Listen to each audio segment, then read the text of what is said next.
حضرت آیت اللہ خمینی کا حکم ہے کہ عزاداری سنتی انداز سے ہوتی آئی ہے، سنتی انداز سے برقرار رہنی چاہیے۔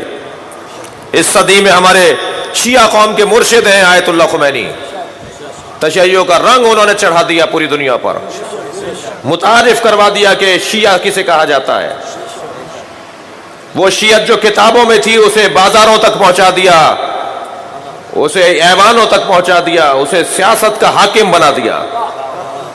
اس آیت اللہ خمینی کا حکم یہ ہے کہ عزاداری سنتی انداز سے ہونی چاہیے، جیسے انداز سے ہمارے آبا و اجداد کرتے آئے ہیں۔ اب میں تو فرض کریں کہ میرے بزرگ جو ہے وہ راجپوتانے کے ہیں، راجستھان کے ہیں۔ ہمارے ہاں جے پور کے اندر اور الور کے اندر ہمارے بزرگوں کے ہاں تو 9 محرم کو نقارہ بجتا ہے، نقارے پہ ماتم ہوتا ہے، آج بھی ہوتا ہے خیرپور میں، ہماری امام بارگاہ میں جی۔ حیدرآباد دکن والوں کے ہاں ایسے علم اٹھتے ہیں، اور امروہہ والوں کے ویسے علم اٹھتے ہیں، اور گجراتیوں کے ہاں ایسے ہوتا ہے جی، اور سندھیوں کے ہاں وہ توتڑی پر ماتم ہوتا ہے جی، شہنائی پر، اسے سندھی میں کہتے توتڑی جی۔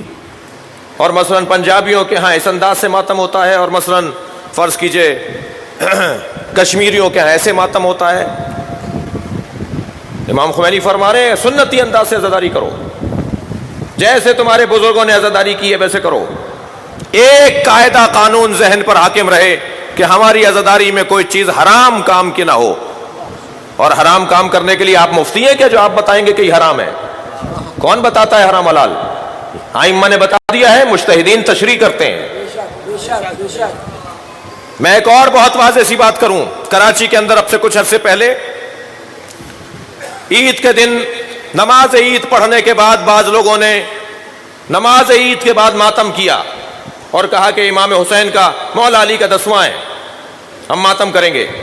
میں نے فتویٰ منگایا، میرے پاس آیت اللہ سیستانی کا بھی فتویٰ ہے، آیت اللہ خامنائی کا بھی فتویٰ ہے کہ عید کے دن نماز پڑھ کر، عید مل کر، اگر کوئی امام حسین کا مولا علی کا 10ویں کی نیت سے ماتم کرتا ہے تو کیسا ہے؟ دونوں مجتہدین نے کہا جائز ہے۔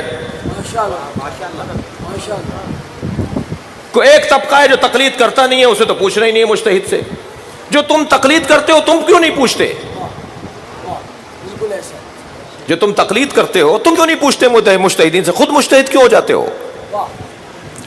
کسی مجتہد نے منع نہیں کیا عید کے دن ماتم کرنے کو، لہذا میں نے اپنے علماء سے گزارش کی کہ برائے مہربانی قوم کے اندر ان باتوں کے اوپر اختلاف نہ ڈالیے۔ محترم بزرگوں سے میں نے ہاتھ جوڑ کر ایک فورم پر کہا یہ فتویٰ موجود ہے، وہ نماز پڑھ رہا ہے، نماز پڑھنے کے بعد اس نے گلے ملائے اور پھر آ کر ماتم کر رہا ہے، کیا پریشانی ہے آپ کو؟ اور فرما رہے لہذا ہمیں اپنے رویوں میں اعتدال لانے کی ضرورت ہے۔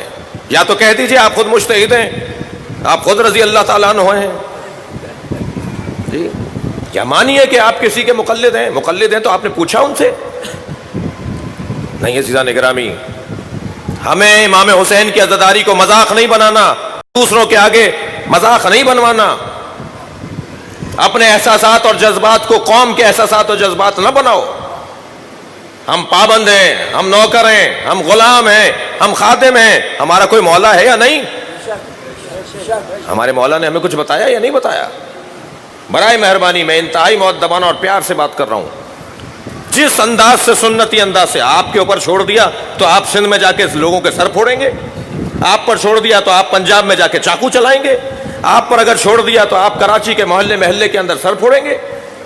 ہر برادری کا انداز اپنا ہے عزاداری کا، ہر علاقے کا انداز اپنا ہے عزاداری کا، اسی میں حسن ہے، اسی میں امام حسین کی خدمت ہے۔ کہیں علم کیسے بنتے ہیں، کہیں علم کیسے بنتے ہیں، کوئی 2 ہاتھ کا ماتم کرتا ہے، کوئی 1 ہاتھ کا ماتم کرتا ہے، کوئی بیٹھ کے ماتم کرتا ہے، کوئی کھڑا ہو کے ماتم کرتا ہے۔ کیوں الجھن ہے ان مسئلوں میں؟ ہم ابھی کلاموں سے باہر نہیں نکل رہے، دنیا ہمیں کاٹنے کو تیار ہے، ہم ایک دوسرے کی گریبانوں میں ہاتھ ڈالنے سے باز نہیں آ رہے، دنیا ہمیں مارنے پر تیار ہے۔ خدا کے لیے میں اپنے جوانوں سے گزارش کروں گا، مت کرو یہ حرکتیں، یا تو مانو کسی کو بڑا، اور اگر کوئی تمہارا بڑا نہیں ہے تو نصیحت سنو کہ اس قوم کا بڑا ہے صاحب العصر، اور امام کو رنجودہ نہ کرو، امام کے دکھوں میں اضافہ نہیں کرو، امام کے زخموں پر نمک نہیں ڈالو،